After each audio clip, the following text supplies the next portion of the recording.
Hello বন্ধুরা, welcome back to my channel. আজকের ভিডিওতে আমরা শিখব পারফেক্ট পার্টিসিপেল মানে হ্যাভিং প্লাস ভার্বের থার্ড ফর্ম এবং হ্যাভিং বিন প্লাস ভার্বের থার্ড ফর্ম কিভাবে সেন্টেন্সে ইউজ হয়ে থাকে।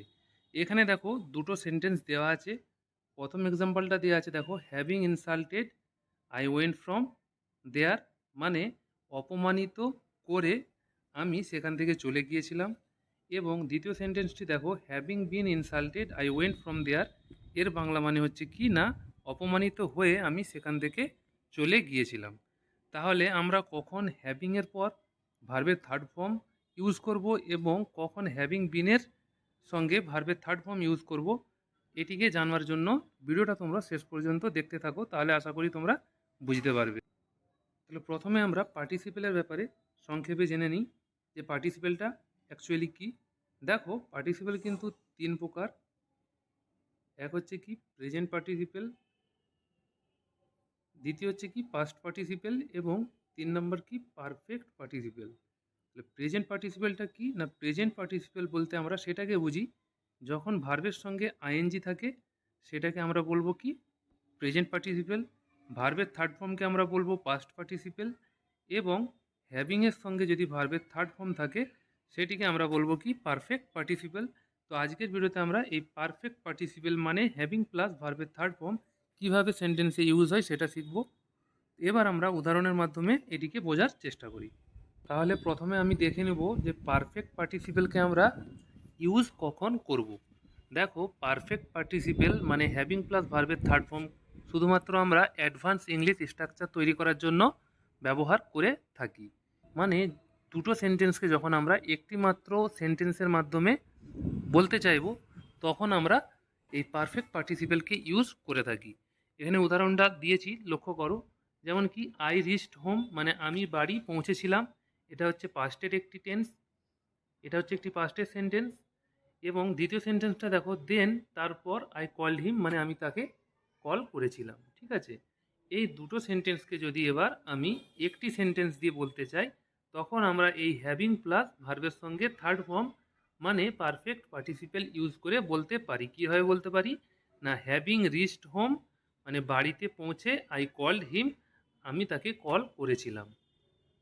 একই রকমভাবে দ্বিতীয় সেন্টেন্সটা দেখো, আই ইনসাল্টেড হিম, আমি তাকে অপমান করেছিলাম, এটা একটি সেন্টেন্স। দেন তারপর আই ওয়েন্ট ফ্রম দেয়ার, মানে আমি সেখান থেকে চলে গিয়েছিলাম। এখানেও দেখো দুটো সেন্টেন্স দেওয়া আছে। এই দুটো সেন্টেন্সকে যদি আমরা একটি সেন্টেন্সের মাধ্যমে বলতে চাই তাহলে আমাদেরকে পারফেক্ট পার্টিসিপেল ইউজ করতে হবে। তাহলে সেন্টেন্সটা হয়ে যাবে কি, হ্যাভিং ইনসাল্টেড হিম, তাকে অপমানিত করে আই ওয়েন্ট ফ্রম দেয়ার, আমি সেখান থেকে চলে গিয়েছিলাম। এবার আমরা দেখব হ্যাভিং বিনের সঙ্গে ভার্বের থার্ড ফর্ম কীভাবে ইউজ হয়ে থাকে। এখানে দেখো আমি ব্র্যাকেটে লিখে রেখেছি প্যাসিভ, যার মানে হচ্ছে কি সাবজেক্ট কাজ করবে না, সাবজেক্ট হয়ে যাবে কি রিসিভার, মানে সাবজেক্ট কোনো কাজকে গ্রহণ করবে, মানে সাবজেক্টের ওপর কাজ হবে। সেক্ষেত্রে আমরা হ্যাভিং বিনের সঙ্গে ভার্বের থার্ড ফর্ম সেক্ষেত্রে আমরা হ্যাভিং বিনের সঙ্গে ভার্বের থার্ড ফর্ম ইউজ করব। যেমন এখানে দেখো দুটো সেন্টেন্স দেওয়া আছে, আই ওয়াজ ইনসাল্টেড, মানে আমাকে অপমানিত করা হয়েছিল। দেখো, আই ইনসাল্টেড মানে আমি অপমানিত করেছিলাম। যখন বি ভার্বের সঙ্গে, এখানে ওয়াজ হচ্ছে একটি বি ভার্ব এবং এর সঙ্গে ভার্বের থার্ড ফর্ম আছে, সেই জন্য এটাও কিন্তু পাস্ট টেন্সের প্যাসিভ সেন্টেন্স। তাহলে আই ওয়াজ ইনসাল্টেড মানে আমি কাউকে অপমানিত করিনি, বরং আমাকেই কেউ অপমানিত করেছিল। তাহলে এটা একটি সেন্টেন্স। এবং তারপর কি বলছে না, দেন তারপর আই ওয়েন্ট ফ্রম দেয়ার, আমি সেখান থেকে চলে গিয়েছিলাম। এবার এই দুটো সেন্টেন্সকেই যদি আমরা পারফেক্ট পার্টিসিপেল দিয়ে বলতে চাই তাহলে কিন্তু আমাদেরকে বলতে হবে কি না, having been insulted I went from there, মানে অপমানিত হয়ে আমি সেখান থেকে চলে গিয়েছিলাম।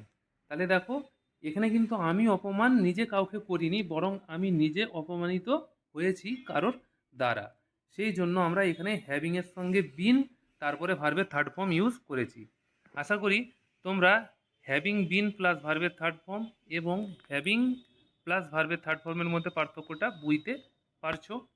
আরও একটা উদাহরণ দেখে নিই আমরা, যেমন আই ওয়াজ ইনভাইটেড মানে আমাকে আমন্ত্রিত করা হয়েছিল, দেন তারপর I went to the party, আমি পার্টিতে গিয়েছিলাম। তাহলে দেখো এখানে আমি কিন্তু কাউকে আমন্ত্রিত করিনি, বরং আমাকে আমন্ত্রিত করা হয়েছিল। তাহলে এটাও কি পাস্ট টেন্স। এই পাস্ট টেন্সটাকে যখন আমি পাস্টের প্যাসিভ সেন্টেন্স দুটোকে যখন আমরা একটি সিঙ্গেল সেন্টেন্সে তৈরি করব, তখন আমাদেরকে এই হ্যাভিং বিনের সঙ্গে ভার্বের থার্ড ফর্ম ইউজ করে তৈরি করতে হবে। তাহলে সেন্টেন্সটা হয়ে যাবে কি না, হ্যাভিং বিন ইনভাইটেড, আমন্ত্রিত হয়ে, I went to the party, আমি পার্টিতে গিয়েছিলাম। এখানে ভুলে বাড়িতে হয়ে গেছে, এটা হবে কি পার্টিতে। ওকে, আশা করি তোমরা বুঝতে পারছো যে হ্যাভিং বিন আমরা শুধুমাত্র সাবজেক্ট যখন কাজ করবে না, সাবজেক্টের ওপর কাজ হবে, সেক্ষেত্রে আমরা ব্যবহার করে থাকি। অনেক সময় আমরা দেখে থাকি যে সাবজেক্টের পরে থাকে অ্যাম ইজ আর, তারপরে থাকে হ্যাভিং এবং তারপরে থাকে অবজেক্ট। তাহলে সেক্ষেত্রে এই হ্যাভিংয়ের মানে কি হয়, এটাও কিন্তু তোমাদের অনেকের কাছেই অজানা। তো চলো এই কনফিউশনটাও তোমাদের দূর করে দিই। দেখো, having is equal to giving, getting, receiving, eating, taking. মানে এই প্রত্যেকটিরই বাংলা মানে যা যা, সেই ক্ষেত্রে আমরা এই ওয়ার্ডগুলির জায়গায় এই হ্যাভিংকেও কিন্তু ইউজ করতে পারি, এবং রোগের ব্যাপারে বলার জন্যও কিন্তু হ্যাভিং ব্যবহার করা হয়ে থাকে। এক্সাম্পল দেখো, তাহলে কিন্তু ব্যাপারটা আরও ভালোভাবে বুঝতে পারবে। যেমন, তুমি কি আজকে রাত্রে পার্টি দিচ্ছ? তাহলে এটাকে আমরা এইভাবে বলতে পারি যে are you having a party tonight. কারণ আমি আগেই বলেছি যে গিভিংয়ের জায়গায়ও কিন্তু আমরা হ্যাভিং ব্যবহার করতে পারি। তো গিভিংয়ের বাংলা মানে হচ্ছে কি, দিচ্ছি, সেই জন্য এই গিভিংয়ের জায়গায় এখানে আমরা ইউজ করতে পারি কি, হ্যাভিং। আবার দেখো, I am having my breakfast, মানে আমি সকালের খাবার খাচ্ছি। তাহলে এইখানে এই যে হ্যাভিং, এটা ইটিংয়ের জায়গায় ব্যবহার করা হয়েছে। আবার আই এম হ্যাভিং রেস্ট, মানে আমি বিশ্রাম নিচ্ছি। তাহলে এইখানে এই হ্যাভিং, টেকিং, টেকিংয়ের জায়গায় ব্যবহার করা হয়েছে, কারণ আমরা জানি টেকিং মানে কি, নেওয়া। আবার দেখো, I am having a headache, মানে আমার মাথায় যন্ত্রণা হচ্ছে। তাহলে এইখানে এই হ্যাভিংয়ের দ্বারা কোনো রোগের ব্যাপারে বলা হচ্ছে। তাহলে এই রকমভাবে আমরা এই হ্যাভিংকে এই ধরনের অর্থে ব্যবহার করে থাকতে পারি।